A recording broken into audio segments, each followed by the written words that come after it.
Hello বন্ধুরা, তোমরা কেমন আছো? অবশ্যই ভালো আছো।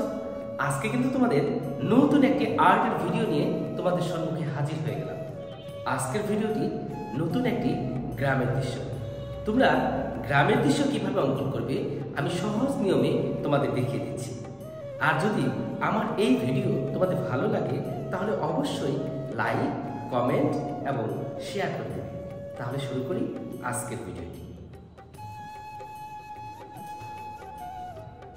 প্রথমে আমরা এইভাবে দাগ দিয়ে দুইটা দাগ দিয়ে একটি বট গাছ অঙ্কন করব। দেখো বট গাছ তোমরা কিভাবে অঙ্কন করবে একদম সহজভাবে তোমাদের দেখিয়ে দিচ্ছি। তোমরা যারা গাছ অঙ্কন করতে পারো অবশ্যই তোমরা কিন্তু বট গাছ অঙ্কন করতে পারো। শুধু বট গাছ অঙ্কন করতে গেলে তোমরা জানো গাছের পাতাগুলো একটু ছড়ানো ভাবে দিতে হয়। তাহলে দেখো গাছের ডাল কিভাবে আমরা দিয়ে দিচ্ছি আর গাছের পাতাগুলো ডাব্লিউ ডাব্লিউ রেখে সহজভাবে তোমাদের দেখিয়ে দিচ্ছি। দেখো একটু সহজভাবে তোমরা কিভাবে বট গাছ অঙ্কন করো। এই হলো সুন্দরভাবে বট গাছ তোমাদের অঙ্কন করছি। তোমরা জানো বট গাছে অনেক শিকড় থাকে।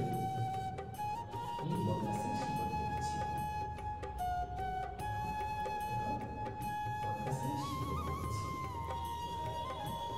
উপর থেকেও কিন্তু হয়। তোমরা দেখো এইখান থেকে হয়, আবার অনেকেই জানো এইখান থেকে হয়, তাই না? এখানে খেয়াল করতে হবে আমার সূর্য একটা এইভাবে দাগ দিয়ে দেবো। সূর্য একটা দাগ এইভাবে দিয়ে দেবো। নেওয়ার পর এখন দেখো আমরা এই দূরে একটা নদী নেব।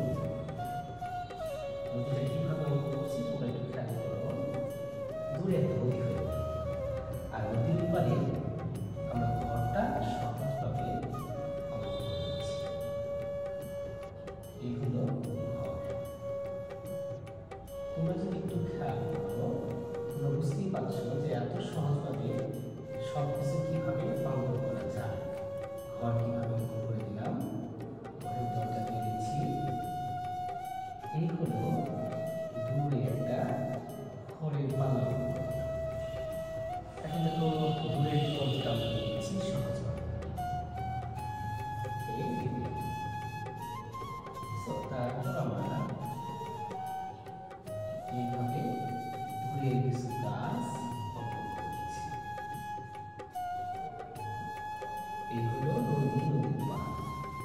এখন বট গাছের সাইড থেকে একটা দূরে রাস্তা দিচ্ছি সহজভাবে। ভিতরে এখানে একটা সেভাবে দূরে ছোট নৌকা।